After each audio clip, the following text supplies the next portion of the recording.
guys. I hope you had a nice spring break. We're about to get ready to head knee deep into e-learning week 2. So I just want to do a quick guide and walk through so you guys can know what to expect in the platform of what you're going to be looking at this next week. So if you go into Google Classroom, this is where you guys will see all your classes, which look differently than mine. Just so you guys, and I'm sure you guys already know this, but I'm just going to say it anyways. When you look on your classes, it kind of gives you like a to-do list of what you need to be working on right here and when the due dates are. So that's kind of helpful for you guys as you gauge what you need to be working on for each class. So like if I was going through and there was nothing in this one, I either know A, my teacher isn't using Google Classroom, or B, I probably have done what I need to for the week, or I just need to check and make sure I have everything done and submitted and turned in. So there's lots of different things, but anyhow, the other thing I want to show you is if you click on these 3 bars right here, you can see the calendar.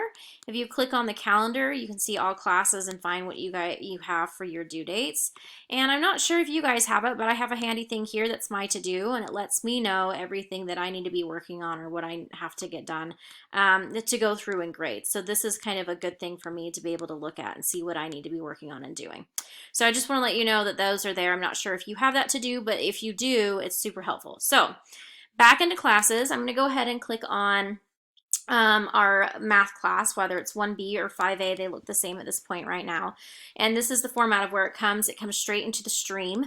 The stream is not super helpful, so what I would definitely do is make sure that you go through not the stream, but over to the Classwork tab. So we're starting on Unit 6, which is expressions and equations.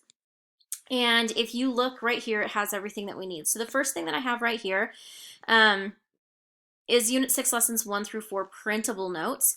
The printable notes, you can open the PDF and shoot them to your printer. This is optional, but could be super helpful for some of you guys. When we do our, this is basically the notes for the lesson, the first part of it, and then this part that usually says homework is basically your independent practice. So if you want paper to be able to write down on as we're going through the lesson, this is where you would go to print that off at. But it is also going to be what we're going to see as we get down into here in our digital notes and our independent practice that you'll get through Elastic. So that's there. The second thing I want to show you is our e-learning task week of this week of 3:30, which is this week.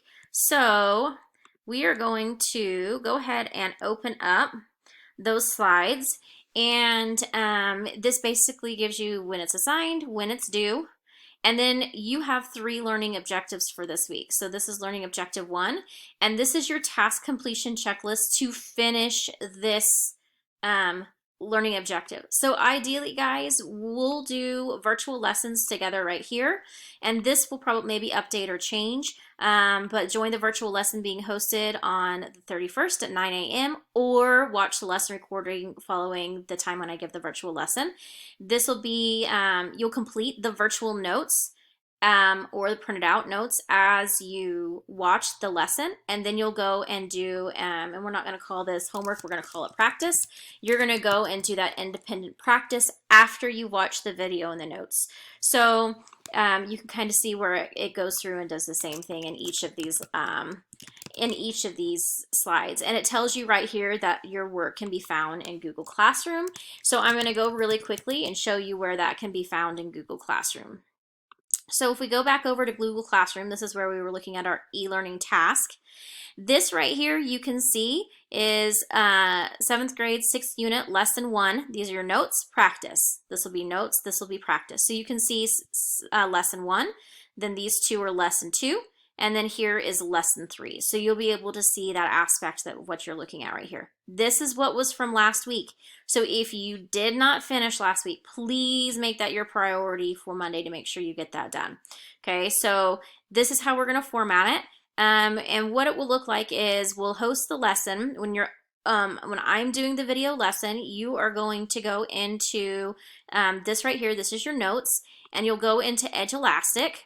And when you go in the first time, it'll let you continue with Google, and then you'll have to accept permissions, but then it will pop up with your lesson. So we're doing 7.5.1 simplifying expressions notes. Yours probably will not look like this. This is a teacher version, but you'll click you'll enter into your notes, and what it will do is it will end up looking like this, and this will look exactly like your printable notes that you could print out. And as we're going through, you'll be able to type in your answers as we're going through the lesson to make sure that you're working through that, typing in your answers. And then what I want you to notice is, you know, here we're going to type if they're like or unlike. You click OK. But what I want you to notice is as you get to the bottom down here, when you enter in this last answer, it'll automatically shoot you to the second page. But you can see down here in the bottom right-hand corner, you can hit next and it will also take you to the next page. There are some where you're going to be given, it's not going to be necessarily a text box, but this will be where you get to write on different equations. So we might have something like a negative a minus 6, and then you'll have that opportunity. It also lets you type things in fraction format if you click this button, or you can do squares if you click that button. So it just basically allows you to enter in mathematical expressions or equations, which is an option that we didn't have in our Google Classroom when I did Google Forms or whatever it may be. So that's why we moved over to the Elastic. So that will be in here. Once you finish it, make sure that in Google Classroom, you always hit the turn in button. Make sure that you turned in everything from last week too. Some people did a lot of work but never hit the submit or turn in button. So once you get done with the notes, because you watched the video and you did the notes together, you'll go to the practice problems, you'll go through Elastic, you'll complete the practice problems and you'll submit it.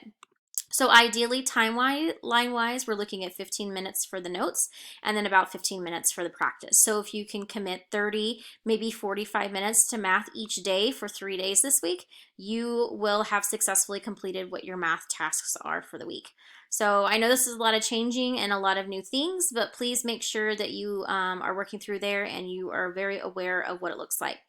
The last thing that I want you guys to remember that exists out there, and I will end up linking it into your notes, is the office hours sign up. So we formatted it a little bit differently than the first week. We kind of jazzed it up a little bit. So I went in and I changed, we color coded and grouped things by teachers. So you guys will be looking just in the 7th grade area.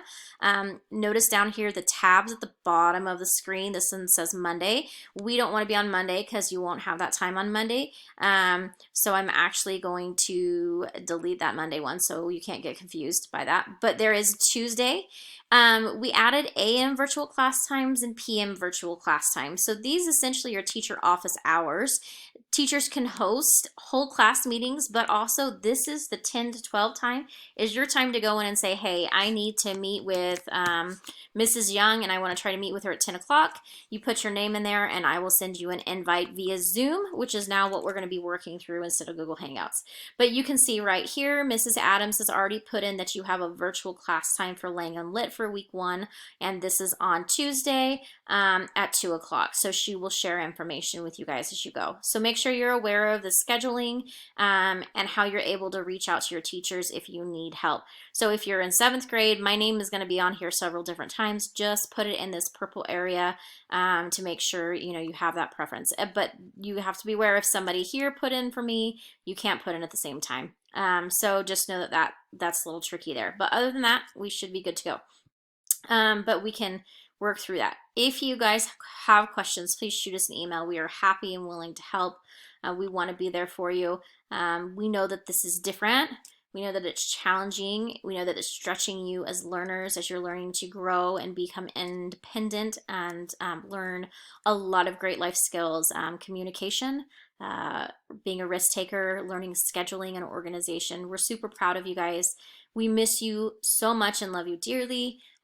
We hope that you're happy and we hope that you are healthy. So here is to a wonderful week 2 of e-learning. You guys have got this.